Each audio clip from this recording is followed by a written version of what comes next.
বন্ধু শুনছেন 90.8 FM বেতার বিদ্যাসাগর, মেদিনীপুরের একমাত্র কমিউনিটি রেডিও চ্যানেল বেতার বিদ্যাসাগর। আপনার সঙ্গে, আপনার কথায়। কৃষি সংক্রান্ত নানান কথা, প্রশ্ন আপনার, উত্তর দেব আমরা।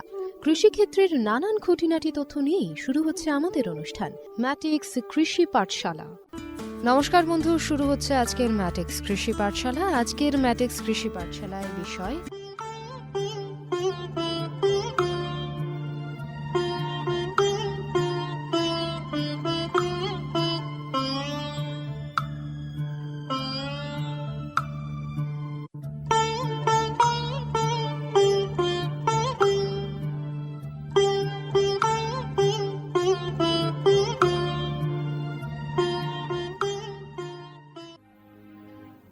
কৃষিপ্রধান দেশ ভারতবর্ষ, তাই কৃষিক্ষেত্রে উন্নতির কথা মাথায় রেখে কৃষক বন্ধুর পাশে দেশের প্রধানমন্ত্রী শ্রী নরেন্দ্র মোদী। সূচনা হলো কৃষকদের জন্য বিশেষ যোজনা PM প্রণাম। জৈবিক সারের ব্যবহার থেকে কৃষকদের বিশেষ প্যাকেজ প্রদান, সবই এই যোজনার অন্তর্গত। PM প্রণাম প্রধানমন্ত্রী কর্তৃক কৃষক বন্ধুর জন্য বিশেষ যোজনা।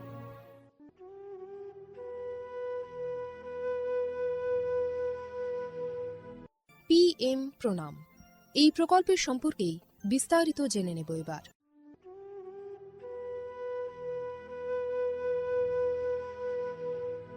অর্থনৈতিক বিষয় সংক্রান্ত মন্ত্রিসভা কমিটি অর্থাৎ CCEA 28 জুন 2023 তারিখে অনুষ্ঠিত একটি বৈঠকে PM প্রণাম প্রকল্পটি অনুমোদন করেছে। PM প্রণাম শব্দটি আমাদের মাতৃভূমির পুনরুদ্ধার, সচেতনতা সৃষ্টি, লালন পালন ও উন্নতির জন্য একটি PM প্রোগ্রামকে বোঝায়। আমাদের নিজের মায়ের মতো মাতৃভূমি অর্থাৎ মাদার আর্থের যত্ন নেওয়া এবং তাকে সুস্থ রাখার প্রতি এটি একটি অনন্য পদক্ষেপ। এভাবেই মাতৃভূমি এর বিনিময়ে আমাদের অনেক কিছুই ফিরিয়ে দেবেন। গ্রাম পর্যায় থেকে শুরু করে আমাদের সম্মিলিত প্রচেষ্টার মাধ্যমেই এটি সম্ভব। PM প্রণামের প্রাথমিক লক্ষ্য হল একটি গুরুত্বপূর্ণ সমস্যার সমাধান করা, আর সেই সমস্যা হল কৃষিতে রাসায়নিক সার এবং কীটনাশকের অত্যধিক ব্যবহার। অধিক উৎপাদনের আকাঙ্ক্ষায় অতিমাত্রায় সার ও কীটনাশকের ব্যবহার হচ্ছে, যার ফলে এই মাটির ক্ষতি হচ্ছে এবং উৎপাদন ক্ষমতা কমে যাচ্ছে। মাটির পুষ্টি নিরাপত্তার জন্য কৃষিতে জৈব এবং প্রাকৃতিক সার একীভূত করে মাটির পরীক্ষাভিত্তিক সারের সুষম ব্যবহার পদ্ধতি করা প্রয়োজন। এছাড়াও জৈব এবং প্রাকৃতিক কৃষি পদ্ধতি, সম্পদ সংরক্ষণের কৌশল যেমন সমন্বিত চাষ পদ্ধতি, ক্ষুদ্র সেচ, মালচিং, নো-টিলাজ, ফসলের ঘূর্ণনের মতো পদ্ধতিও কৃষিক্ষেত্রে গ্রহণ করা উচিত। এই পদ্ধতি মাটির উর্বরতা বাড়াবে, পরিবেশ দূষণ হ্রাস করবে এবং দীর্ঘমেয়াদী কৃষি উৎপাদনশীলতা বাড়াবে। কৃষিক্ষেত্রে সুষম সারের ব্যবহার মাটি সহ আমাদের পরিবেশের স্বাস্থ্য নিশ্চিত করতে গুরুত্বপূর্ণ ভূমিকা পালন করে। ভারসাম্য বজায় রেখে সার ব্যবহারের অর্থ হল উদ্ভিদের জন্য প্রয়োজনীয় পুষ্টির উপাদান সঠিক পরিমাণে এবং অনুপাতে সঠিক সময়ে এবং সঠিক পদ্ধতিতে ব্যবহার করা। সংশ্লিষ্ট রাজ্য বিশ্ববিদ্যালয়গুলি ইতিমধ্যে তাদের এলাকার ফসলের প্রয়োজন অনুসারে এই ডোজগুলি নির্ধারণ করেছে। সুপারিশকৃত ডোজ অনুযায়ী সার ব্যবহার করলে ফসলের ফলন ও গুণগত মান বৃদ্ধি পাবে। সুস্পষ্ট মাটিতে জন্মানো ফল, শাকসবজি এবং শস্য প্রায়শই প্রয়োজনীয় পুষ্টিগুণে সমৃদ্ধ এবং স্বাদ ভালো হয়। ভালো ফসলের জন্য এবং গুণমান আমাদের কৃষকদের জন্য উচ্চ লাভের দিকে পরিচালিত করে। এটা শুধু আরও বেশি পরিমাণ ফসল ফলানোর জন্য নয়, বরং ফসলের মানকেও উন্নত করার জন্য একটি বড় পদক্ষেপ। এটি একটি জয়ের কৌশল যা আমাদের কৃষকদের, আমাদের পরিবেশ এবং শেষ পর্যন্ত আমাদের সকলকে উপকৃত করে। সঠিক জ্ঞানের সঙ্গে পুষ্টির ব্যবহার করলে আমরা যে শুধু ফলনই বাড়াতে পারব তা নয়, বরং আমাদের জমি ভবিষ্যৎ প্রজন্মের জন্য যাতে উর্বর থাকে তাও নিশ্চিত করতে পারব। সুতরাং আসুন একটি উজ্জ্বল এবং আরও টেকসই কৃষি ভবিষ্যতের জন্য সুষম সার ব্যবহারের প্রচার এবং অনুশীলন চালিয়ে যাই। বিকশিত ভারত সংকল্প যাত্রা, বিকশিত ভারত সংকল্প যাত্রা। আসুন এই প্রকল্পের বিষয়ে এবার জেনে নেওয়া যাক।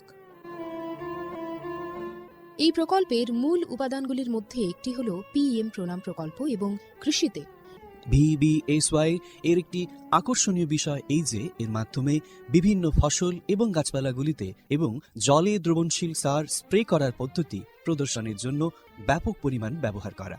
এই উদ্যোগের ফলে 29টি রাজ্য বা কেন্দ্রশাসিত অঞ্চল জুড়ে বিভিন্ন জেলায় হাজার হাজার প্রদর্শিত হয়েছে।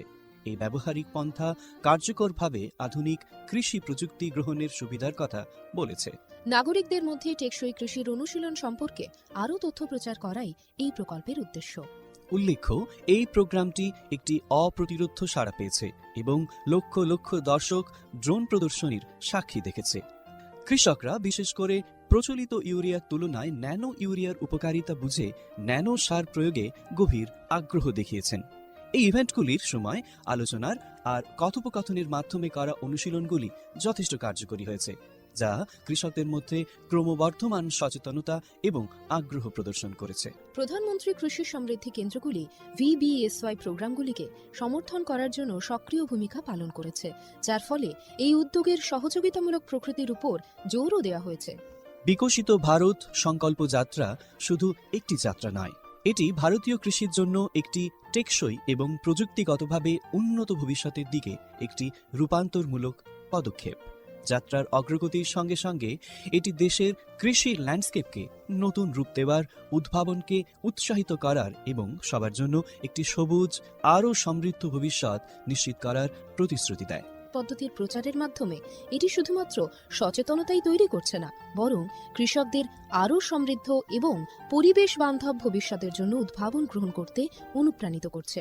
আমরা যেমন এই কৃষি বিপ্লবকে উৎসাহিত হতে দেখি, এটা স্পষ্ট যে বিকশিত ভারত সংকল্প যাত্রা একটি উন্নত এবং টেকসই ভারতের জন্য বীজ বপন করছে এবং এগিয়ে নিয়ে যাচ্ছে।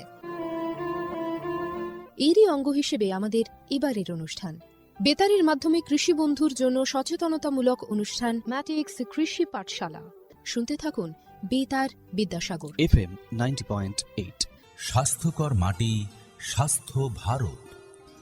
প্রিয় কৃষক ভাই ও বোনেরা, ম্যাট্রিক্স ফার্টিলাইজার অ্যান্ড কেমিক্যালস লিমিটেডের পক্ষ থেকে আমরা আপনাদের সকলকে উষ্ণ অভ্যর্থনা এবং শুভেচ্ছা জানাই।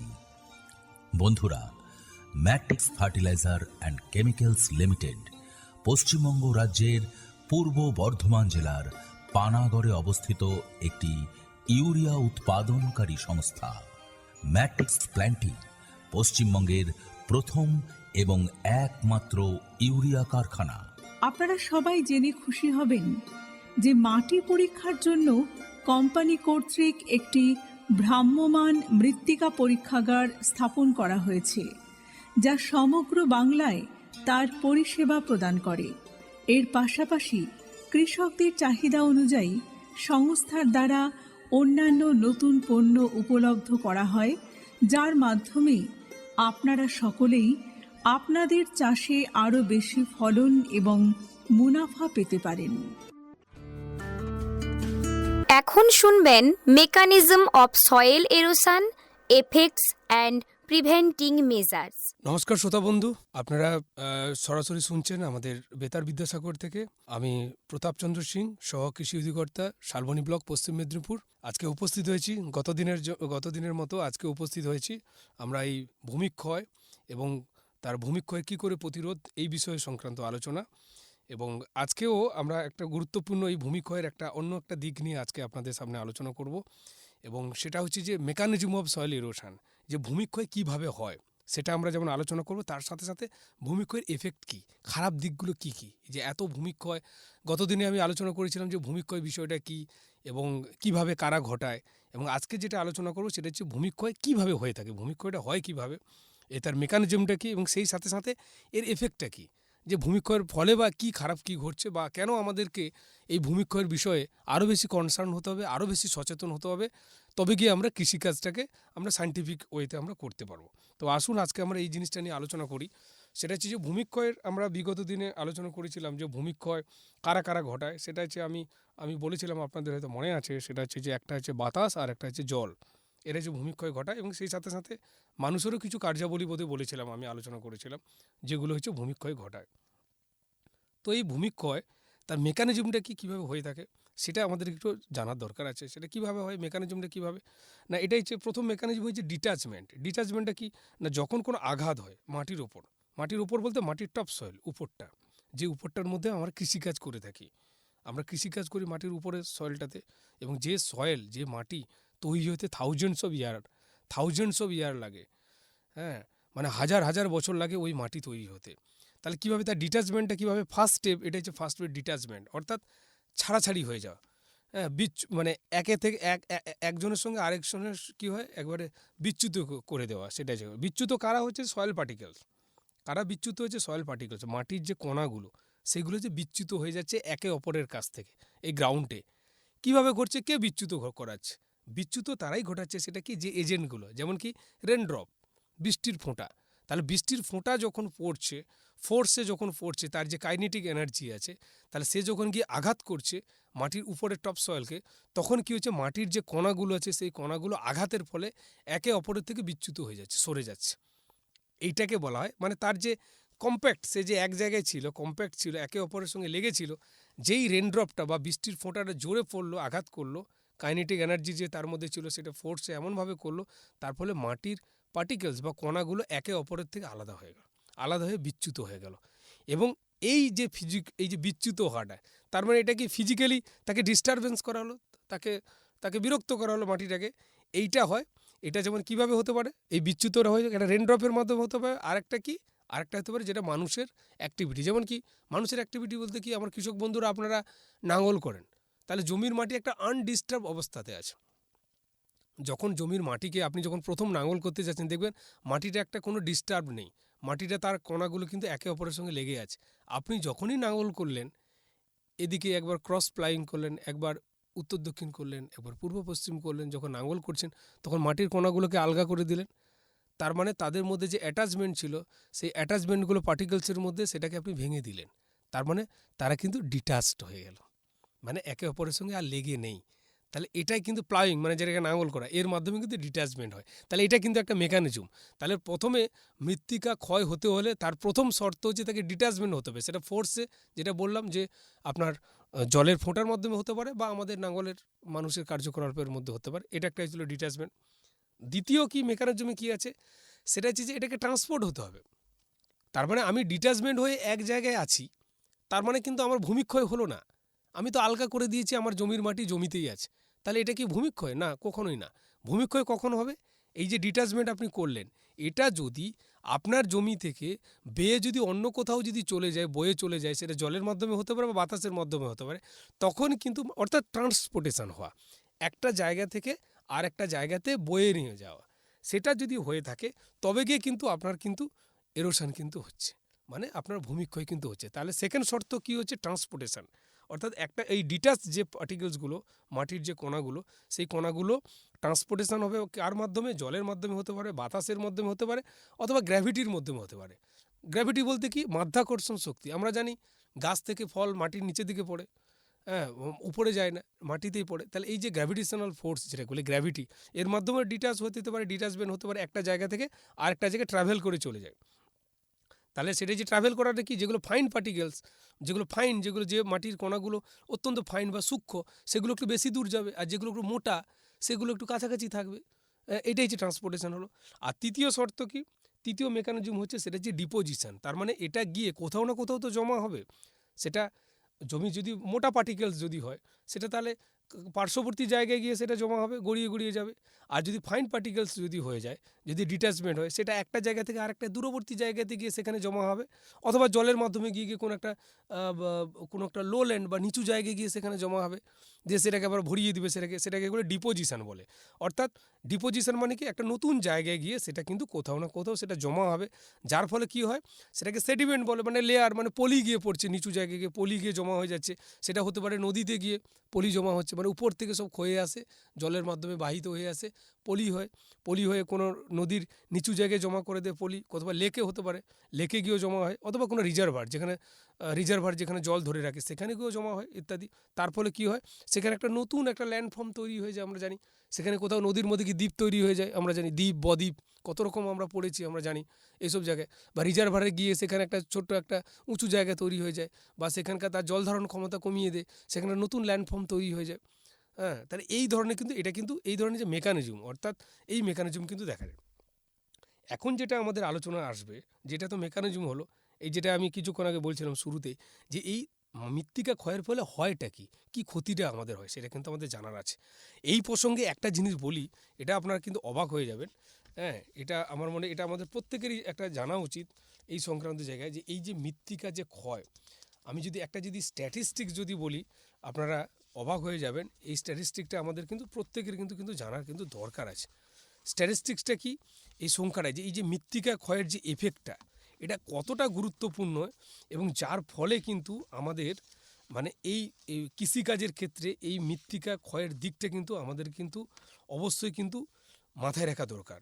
আমরা যদি একটা যদি মানে একটা বলি, স্ট্যাটিস্টিক্স সংখ্যা বলি, যে এই বছরে আমাদের মতো ভারতবর্ষের মতো দেশে যেখানে কৃষিকাজটা হয়, প্রায় 16.4 মেট্রিক টন মাটি পার হেক্টর জমি থেকে প্রত্যেক বছর কিন্তু লস হচ্ছে। ভাবুন, এই বাতাস এবং জলের মাধ্যমে, যেখানে যেরকম ক্লাইমেটিক কন্ডিশন, তার মাধ্যমে কিন্তু সয়েল মানে মাটি, সয়েল মানে কি মাটির উপরের অংশটা, যেটাতে আমরা ফসল চাষ করি, সেটা কিন্তু 16.4 মেট্রিক টন। ভাবুন, 16.4 পার হেক্টর পার ইয়ারে কিন্তু 1 হেক্টর জমি থেকে কিন্তু এটা ক্ষতি হচ্ছে। আমি যদি টোটাল যদি দেখি, আপনি অবাক হয়ে যাবেন, প্রায় 5.3 বিলিয়ন টন সয়েল অ্যানুয়ালি কিন্তু পার বছর কিন্তু আমাদের কিন্তু নষ্ট হচ্ছে। মানে একটা জায়গা থেকে আরেকটা জায়গায় সরে চলে যাচ্ছে মানে উর্বর যে মাটি। আমরা যদি গাছের খাবারের যদি হিসেব দিক দিয়ে যদি লক্ষ্য করি, এটা তো মাটি নষ্ট হচ্ছে, তাহলে মাটির সঙ্গে গাছের খাবারও চলে যাচ্ছে। তা সেই খাবারের যদি আমরা হিসেবটা দেখি, আপনি চমকে যাবেন আপনারা, সেটা হচ্ছে প্রায় 8 মিলিয়ন টন। ভাবুন তো, 8 মিলিয়ন টন পার ইয়ার। মানে আমাদের ভারতবর্ষের কৃষির ক্ষেত্রে যে এই যে মৃত্তিকা যে ক্ষয় হচ্ছে, তার মাধ্যমে 8 মিলিয়ন টন পার ইয়ার এটা কিন্তু নষ্ট হচ্ছে। মিলিয়ন টন মানে কি, গাছের খাবার কি, এর মধ্যে নাইট্রোজেন আছে, ফসফরাস আছে, পটাশিয়াম আছে, যেগুলো আমরা সারের মাধ্যমে কিনি আমরা, অথচ মাটির মধ্যে প্রাকৃতিকভাবে আছে, সেটা কিন্তু ক্ষতি হয়ে কিন্তু চলে যাচ্ছে। এই মাটির মৃত্তিকা ক্ষয়ের ফলে কিন্তু এগুলো কিন্তু নষ্ট হয়ে চলে যাচ্ছে, ভাবা যায়। এবং আরও একটা ব্যাপার আপনারা যদি জানেন, যে এই যে তার যদি ইকোনমিক যদি লস দেখেন, যে এর অর্থনৈতিক যদি ক্ষতি দেখেন, এই যে 8 মিলিয়ন টন যেটা বললাম, যে প্রত্যেক বছর গাছের খাবার নষ্ট হচ্ছে, মাটি থেকে চলে যাচ্ছে, নষ্ট হয়ে যাচ্ছে মাটির ভূমিক্ষয়ের ফলে, এর যদি অর্থনৈতিক যদি মূল্য যদি বলি, আপনি অবাক হয়ে যাবেন, প্রায় 68 বিলিয়ন রুপিস। ভাবুন, 68 বিলিয়ন রুপিস আমাদের ক্ষতি হচ্ছে কিন্তু আমাদের, মানে এই কিন্তু নষ্ট হয়ে যাচ্ছে যদি আমরা দেখি।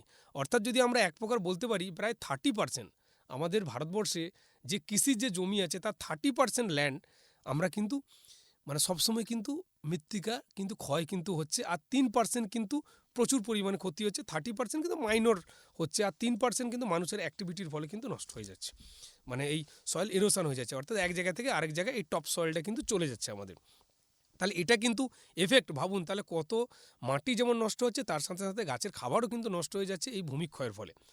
এই ভূমিক্ষয়টা আমরা কীরকম যদি আরেকটু আলোচনা করি বিশদে, আপনারা দেখতে পাবেন যে এটা কিন্তু একটা অনসাইড এফেক্ট আছে। কীরকম অনসাইড এফেক্ট বলতে কি, আপনার যে জমিটা, সেই জমিতে তৎক্ষণাৎ আপনি কি দেখতে পাচ্ছেন, যে কি টপ সয়েলটা চলে যাচ্ছে। আপনি দেখতে পাচ্ছেন আপনার যে জমিটা, যে অত্যাধিক বৃষ্টি হলো বা বাতাসের মাধ্যমে কি হলো না, সেখানে আপনার টপ সয়েলটা কিন্তু নষ্ট হয়ে যাচ্ছে। অর্থাৎ ওর মধ্যে যে গাছের খাবার আছে, ওর মধ্যে যে গাছের যে আপনার যে জৈব যে পদার্থটা আছে, নিউট্রিয়েন্টস আছে, সেটা কিন্তু আপনার কিন্তু নষ্ট হয়ে যাচ্ছে। তার ফলে আপনার অনসাইড মানে আপনার জমির ক্ষেত্রে কিন্তু এটা নষ্ট হচ্ছে। আপনার জমিতে অত্যাধিক বৃষ্টির ফলে যে মাটিটা ধুয়ে চলে যাচ্ছে, তার ফলে আপনার জমির ফার্টিলিটি বা উর্বরতা কমে যাচ্ছে, কেননা গাছের যে খাবার সেও ধুয়ে চলে যাচ্ছে, উর্বর মাটিটাও চলে যাচ্ছে, ওর সাথে সাথে আপনার জৈব পদার্থ যেটা ছিল সেটাও আপনার মাটির জমির কিন্তু নষ্ট হচ্ছে। তাহলে কি সয়েল স্ট্রাকচারটা খারাপ হয়ে যাচ্ছে, মাটিটা কি আলগা হয়ে গেল, বা মাটির উপরে যে আলগা মাটিটা সেটা চলে গেলো, তারপরে নিচের যে কম্প্যাক্ট যে শক্ত মাটিটা আপনার জমিতে পড়ে থাকলো, তাহলে সেটা কিন্তু চাষবাসের পক্ষে কিন্তু উপযুক্ত কিন্তু নয়। এবং আরেকটা কি হচ্ছে না, যেহেতু শক্ত মাটি বেরিয়ে গেছে, উপরের আলগা মাটিটা ধুয়ে চলে গেছে, তার মানে ওই মাটিতে আপনার কিন্তু জল ধারণ ক্ষমতা কিন্তু আর থাকবে না। অর্থাৎ যেহেতু শক্ত রক মেটেরিয়ালস বেরিয়ে গেছে, পাথর বেরিয়ে গেছে, তার মানে ওই পাথরের মাটিতে কিন্তু জল কিন্তু মাটির নিচে কিন্তু চুঁইয়ে যেতে পারবে না। তার ফলে কিন্তু আপনার জমির নিচের কিন্তু মাটির যে লেয়ার, মানে মাটির যে মানে জলের যে লেয়ারটা সেটা কিন্তু অনেকটা কিন্তু নিচে নেমে যাচ্ছে, কেননা ওখানে কিন্তু জল চুঁয়ে যেতে পারছে না। আচ্ছা, অফসাইড যদি এফেক্ট বলি, অফসাইড এফেক্ট কি না, আপনার জমির যে মাটিটা, যে উর্বর মাটিটা যেটা ধুয়ে চলে গেল, ওই মাটিটা গিয়ে কোথাও গিয়ে জলে পড়ছে, কোথাও গিয়ে আপনার জমি থেকে অন্য একটা জমিতে চলে গেল দূরবর্তী জায়গায় বা নিচু কোনো জায়গায়, তাহলে সেখানে গিয়ে যে পড়ছে, তাহলে সেখানে গিয়ে কী হচ্ছে না, সেখানে গিয়ে দূষণ ঘটাচ্ছে। কীরকম না, আপনার মাটিতে জমিতে যখন চাষ করেছিলেন সেখানে আপনি প্রচুর সার দিতেন, রাসায়নিক সার দিতেন, পেস্টিসাইড ব্যবহার করতেন, তা সেগুলো মাটির মধ্যে ছিল, বা গাছের খাবারগুলো যেগুলো ছিল কিছু তো থেকে যায়। তাহলে সেগুলো যখন ধুয়ে মুছে যখন অন্য কোথাও চলে যাচ্ছে, নিচু জায়গায় গিয়ে জমছে, সেখানে গিয়ে জলের পলিউশন করাচ্ছে, জলকে পলিউশন করাচ্ছে। আর কি করছে না, ইউট্রোফিকেশন বলে, দেখবেন নিচু জায়গায় গিয়ে ঝাঁঝি বা জলের যে আগাছা সেগুলো কিন্তু বেড়ে যায়। আপনি দেখবেন যে কোথাও কোথাও যেমন লো ল্যান্ড যেখানে দেখতে পাবেন, সেখানে আগাছা থেকে ঝাঁঝি থেকে শুরু করে কচুরিপানা প্রচুর দেখা যায়। অর্থাৎ উপরের জমি থেকে যত গাছের খাবার আছে, নিউট্রিয়েন্টস আছে, সেগুলো ধুয়ে মুছে নিচে গিয়ে একটা নিচু জায়গায় গিয়ে জমা হচ্ছে। সেটা কোনো ক্যানেল হতে পারে, ছোটো পুকুর হতে পারে, বা অন্য কোনো রিজার্ভার হতে পারে। সেখানে গিয়ে পলি গিয়ে যেমন পড়ছে, তার সাথে সাথে ওই জমির পেস্টিসাইড, ফার্টিলাইজার বা গাছের খাবার ওগুলো ধুয়ে আসার ফলে যেমন জল দূষণ হচ্ছে, তার সাথে সাথে ইউট্রোফিকেশন বলে ওটাকে এক প্রকার। অর্থাৎ ওখানে অ্যালগাল ব্লুম হয়ে যাচ্ছে, মানে প্রচুর পরিমাণে আগাছার সৃষ্টি করছে, এবং তার ফলে জল যেমন দূষণ হচ্ছে, ওখানে মাছও ঠিকঠাক তৈরি হতে পারবে না, এবং জলজ যে জীব আছে তাদের ক্ষেত্রে কিন্তু ক্ষতি করছে। এটাই যে ওয়াটার পলিউশন যেমন হয়। আর এটা কি সেডিমেন্টেশন, আপনারা জানেন যে দূরবর্তী বা আপনার জমির মাটিটা গিয়ে ওখানে তার জল ধারণ ক্ষমতা গিয়ে কমিয়ে দিচ্ছে, যার ফলে কী হচ্ছে, যদি অল্প বৃষ্টি হয়েছে, সেখানে জল ধারণ ক্ষমতা কমার ফলে যে বৃষ্টি হচ্ছে, বন্যা হয়ে যাচ্ছে, হ্যাঁ, এবং তার কি বলা যায় যে ফ্লাড তৈরি হয়ে যাচ্ছে, এবং ওয়াটার কোয়ালিটি খারাপ হচ্ছে। আর কি যে ইনফ্রাস্ট্রাকচার ড্যামেজ হচ্ছে। আপনারা জানেন যে সেডিমেন্টেশন যদি বেশি হয়ে যায়, তাহলে ড্রেনেজ জল ঠিকঠাক করে যেতে পারবে না। তার ফলে কী হবে, আপনার যে ইনফ্রাস্ট্রাকচার যেটা ধরুন আপনি ওই কোনো একটা ড্রেন বা পাইপ লাইন করা আছে, বা কোথাও ড্রেন করা আছে, সেই ড্রেনে এই সেডিমেন্টেশন হওয়ার ফলে তার জল যে বয়ে নিয়ে যাওয়ার ক্ষমতা কমে যাবে। তার ফলে দেখুন দূরবর্তী এলাকাতে আপনার ওই জায়গা থেকে জলটা ঠিকঠাক যেতে পারবে না। তার ফলে কী হচ্ছে, জলের সেখানে ক্রাইসিস দেখা দেবে। এইসব কিন্তু অফসাইড এফেক্ট। অর্থাৎ একটা হচ্ছে অনসাইড এফেক্ট আপনার জমির ক্ষেত্রে কী হচ্ছে, আর একটা হচ্ছে আপনার জমির যে মাটি বা নিউট্রিয়েন্টস গিয়ে আরেকটা জায়গায় কী ঘটনা ঘটাচ্ছে, সেটা কিন্তু আপনাদের কাছে বললাম। তাহলে এগুলো থেকে প্রিভেন্টিং মেজার কী আছে, আমাদের প্রতিরোধ করার কি উপায় কী আছে, প্রতিরোধ করার উপায় আছে। এর জন্য কী করতে হবে, যেহেতু বলেছি যে আপনার জমির মাটিটা যদি আপনি আলগা করে নাঙল করে রাখেন, পার্টিকেলসগুলো আলগা হয়ে যাচ্ছে, যার ফলে ডিটাচমেন্ট হয়ে যাচ্ছে, মাটির ভূমিক্ষয় হচ্ছে, তাহলে আপনাকে কী করতে হবে না, কনজারভেশন টিলেজ করতে হবে, সংরক্ষণমূলক, যেটাকে বলে সংরক্ষণমূলক কৃষি বা সংরক্ষণমূলক নাঙল। কীরকম না, আজকাল জানেন আপনার জিরো টিলেজ মেশিন আছে, জমিকে নাঙল করার দরকার নেই, নাঙল করলেই তো মাটি আলগা হয়ে যাবে, তার মানে সেখানে ভূমিক্ষয়ের সম্ভাবনা বেশি। তাহলে সেক্ষেত্রে আমি যদি কনজারভেশন টিলেজকে প্র্যাকটিস করছি, মানে মিনিমাম টিলেজ, মানে যতটুকু নাঙল না করলে নয় ততটুকু যদি আমি করি, তাহলে আমার জমির মাটি আলগাও হতে নেই, ফসলও চাষ হলো, উপরন্তু জল সংরক্ষণও হলো, জমির মাটির রসও বজায় থাকলো, এবং জমির মাটির কোনো নিউট্রিয়েন্টসও কোনো লস হলো না। কি জিরো টিলেজ মেশিন আছে, আমরা জানি যে মেশিনের মাধ্যমে ট্রাক্টরের পিছনে লাগিয়ে সার ও বীজ একই রো বরাবর, লাইন বরাবর সুন্দর করে লাগানো যায়, যার জন্য পুরো জমিকে নাঙল করার কোনো দরকার হয় না। এছাড়া আরও বিভিন্ন রকম আধুনিক কৃষি যন্ত্রপাতি বেরিয়ে হয়েছে, যার মাধ্যমে মিনিমাম নামমাত্র নাঙল করে আপনার জমির মাটিকে ডিস্টার্ব না করে, জমির মাটিকে আলগা না করে, সহজ পদ্ধতিতে আমরা জমিকে নাঙল করে আমরা কিন্তু আধুনিক কৃষি পদ্ধতি অবলম্বন করে অনেক ভালো ফসল কিন্তু ফলাতে পারি, যার ফলে আমার মৃত্তিকা ক্ষয় হওয়ার কোনো কারণ কিন্তু বা সম্ভাবনা কিন্তু থাকছে না। এটা করতে পারি আমরা। এছাড়া কভার ক্রপ করতে পারি। কভার ক্রপ কি, আচ্ছাদনমূলক ফসলের চাষ, যেটা আমি এর আগেও অনেক এপিসোডে বলেছি, আপনারা শুনেছেন কৃষক বন্ধুরা। আচ্ছাদন মানে যে ফসলে অল্প দিনের ফসল এবং এত পরিমাণ তার বৃদ্ধি হবে যে জমির মাটিকে পুরো একবার কাভার করে যাবে, ঢেকে যাবে। একমাত্র ফসল খেয়েছে ডাল জাতীয় ফসল, কলাই থেকে, মুগ থেকে, এইসব যদি ফসল যদি চাষ করি, ডাল জাতীয় ফসল, সেগুলো জমির ক্ষেত্রে উপকারিতা হবে, আপনারা জানেন এগুলো। তাহলে এগুলো করলে কী হবে, আপনার জমির মাটিটাও ঠিক থাকবে, এবং বৃষ্টির যে ফোঁটা সরাসরি মাটির গায়ে আঘাত করতে পারবে না, বাতাসও কিছু করতে পারে, এসব করে আমরা করতে পারি। আর টেরাসিং, যেটা আপনারা জানেন যে ধাপ চাষের মতো করে ধাপ ধাপ জমির আপনার টোপোগ্রাফি অনুযায়ী, যেখানে যেরকম স্লোপ সেই অনুযায়ী আমরা ধাপ চাষের মাধ্যমেও আমরা সহজে আমরা করতে পারি। তার ফলে আমরা এখানে ভূমিক্ষয়ও রোধ করা যায় এবং জল সংরক্ষণও করা যায় সুন্দরভাবে। এছাড়া কন্ট্যুর ফার্মিং, আমি এর আগের দিনও একবার বলেছিলাম, কন্ট্যুর ফার্মিং বলতে কি, জমির যেভাবে মধ্যম জমি, উঁচু জমি, যেভাবে ন্যাচারালি যেভাবে জমির মানে আপনার ভূমির রূপ হয়ে আছে, সেইটাকে কাজে লাগিয়ে আমি সেই ধরনের আমি চাষ করতে পারি। এছাড়া কি, আমি স্ট্রিপ ক্রপিং করতে পারি। এই ব্যাপারেও আপনারা জানেন যেটা অল্টারনেট ক্রপ, একটা ফসল যে হয়তো মাটিকে বেশি ক্ষতি করে, আরেকটা ফসল তার পাশাপাশি লাগালাম যে মাটিকে ঠিক করে। এইভাবে যদি অল্টারনেট ওয়েতে যদি আমরা চাষ করি তাহলে সহজে কিন্তু আমরা এই ভূমিক্ষয়কে কিন্তু আমরা রোধ করতে পারবো এবং ওয়াটার কনজারভেশন হতে পারে। আরেকটা গুরুত্বপূর্ণ জিনিস আছে, সেটা হচ্ছে কি উইন্ড ব্রেক। আপনারা জানেন যে যেসব জায়গায় এলাকায় প্রচুর পরিমাণে বাতাস বয়, সমুদ্র উপকূলবর্তী বা কোস্টাল জায়গায় যখন বাতাস বয় মানে কি, যে বাতাসের মাধ্যমে ওখানে কী হয় যে ওখানকার মাটি এক জায়গা থেকে আরেক জায়গায় চলে যায়, বাতাসের এত পরিমাণে উইন্ড স্পিড থাকে। তার ফলে ওইখানে ভূমিক্ষয় রোধ করার জন্য আমরা কি করতে পারি, আমরা সেখানে বিভিন্ন উইন্ড ব্রেক, বিভিন্ন ধরনের গাছ লাগাতে পারি।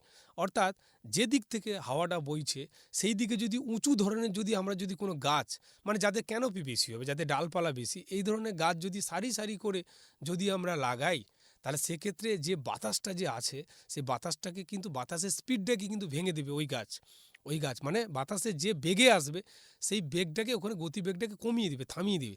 তার ফলে কি হয়, তার পার্শ্ববর্তী ওই বড় গাছের পার্শ্ববর্তী যে আমার যে জমিতে যে চাষবাস আছে তাহলে বা যে ভূমিটা আছে তার কিন্তু ক্ষয় কিন্তু ওরা করতে পারবে না। আপনাদেরকে সহজে একটা উদাহরণ দিলে আপনারা বুঝতে পারবেন। আমাদের এদিকে অতটা নেই, কিন্তু আপনি যদি কোস্টাল এলাকাতে দেখেন, যেমন কোস্টাল এলাকাতে দেখবেন প্রচুর নারকেল গাছ লাগানো থাকে।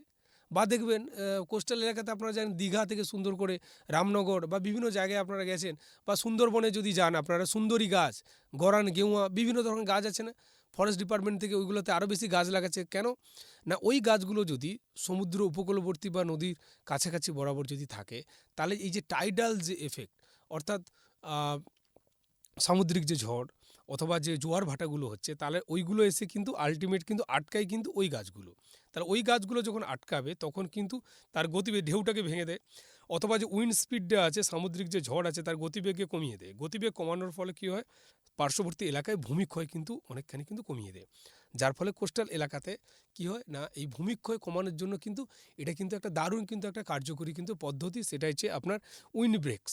এবং এটা জানবেন উইন্ড ব্রেকস যেমন আছে, উইন্ড ব্রেক আবার দেখবেন অন্যান্য জায়গায়, যেমন কোস্টাল এলাকাতে যে আমরা বললাম যে বাতাস যেহেতু বয়, এছাড়াও আপনি যদি দেখেন যে আমাদের রাজস্থান থেকে শুরু করে বা অন্যান্য জায়গায় যেসব জায়গায় বৃষ্টিপাত কম হয় এবং এরিড সেমি এরিড রিজিয়ন যেখানে হাওয়া প্রচুর হয়, বাতাস যেখানে আছে, সেসব জায়গায় কিন্তু এরকম ধরনের উইন্ড ব্রেক কিন্তু করা হয়। অর্থাৎ উইন্ড ব্রেক করার ফলে কি হয়, যে বালিটা যেটা উড়িয়ে আসবে বাতাসের মাধ্যমে, তাহলে ওই গাছে আঘাত লেগে কিন্তু বালিটা ওখানে আটকে যাবে। তার পার্শ্ববর্তী যে ফসলের যে জমি আছে সেই ফসলগুলো কিন্তু ঢেকেও যাবে না এবং ওই বাতাসের আঘাত থেকে কিন্তু রক্ষা করে। এছাড়া দেখবেন আমাদের এলাকাতেও করা যায়। কীরকম করা যায়, যে আপনি একটা জমিতে আপনার ফসল আছে, আপনি আল বরাবর আপনি কি করেন, আপনি উইন্ড ব্রেক হিসাবে আপনি ধইঞ্চার গাছ লাগালেন। আল বরাবর ধইঞ্চার গাছ খুব উঁচু হয়ে যায়, খুব মানে কি বলা যায় যে ডালপালা যুক্ত থাকে, তার ফলে কিন্তু হাওয়াটা এসে কিন্তু ওখানে কিন্তু আপনাকে লাগাতে পারবে না, আপনার ফসলে কিন্তু ক্ষতি করতে পারবে পরের ফসলে। এছাড়া কি আছে আমাদের দেখবেন আমাদের অড়হরের গাছ আছে। আপনারা জানেন যে অড়হরের জাত আপনি যদি লাগান জমির আলে, ও কিন্তু উইন্ড ব্রেক হিসাবে কাজ করে। এর সাথে সাথে ওই অড়হরের গাছ থেকে যে পাতা বা তার যে ডাল যেগুলো কিন্তু খসে যেগুলো পড়ে সেগুলো কিন্তু আপনার মাটিতে মেশার ফলে কিন্তু প্রচুর পরিমাণে অর্গানিক কার্বন যেমন মেশাবে, তার সঙ্গে নাইট্রোজেন থেকে শুরু করে ফসফরাসের পরিমাণ কিন্তু আপনার কিন্তু বাড়িয়ে দেয়। তার মানে এই ধরনের মানে এই যে উইন্ড ব্রেক যেগুলোকে আমরা বললাম, এই গাছগুলো শুধুমাত্র যে বড় বড় গাছ হবে এমন কোনো কথা নেই, আমাদের শস্যের গাছও লাগিয়েও আমরা উইন্ড ব্রেক হিসাবে কাজ করাতে পারি। যেমন আমি বললাম ধইঞ্চার কথা বললাম, যেমন আমি বললাম যে আপনার এর কথা, অড়হরের কথা।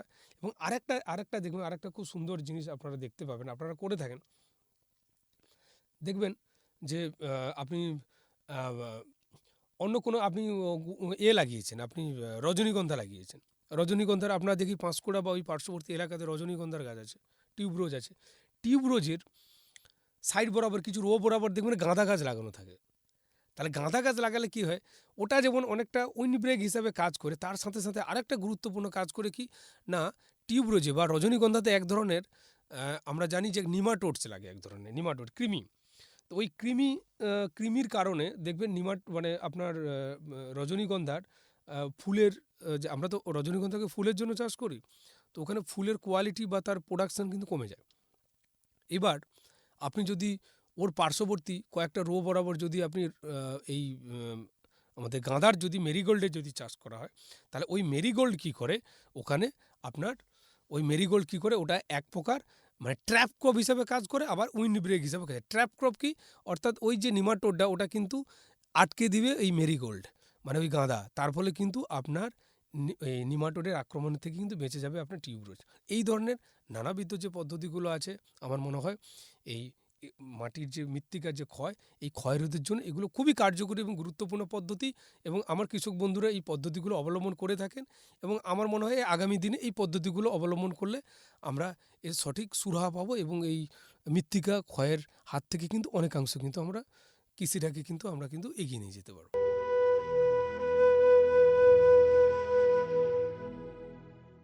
এতক্ষণ শুনছিলেন কৃষি সংক্রান্ত বিশেষ অনুষ্ঠান ম্যাটিক্স ফার্টিলাইজার্স ও কেমিক্যালস লিমিটেডের প্রস্তুতি, কৃষক ভাই ও বন্ধুর জন্য কৃষিক্ষেত্রে বিশেষ বার্তা।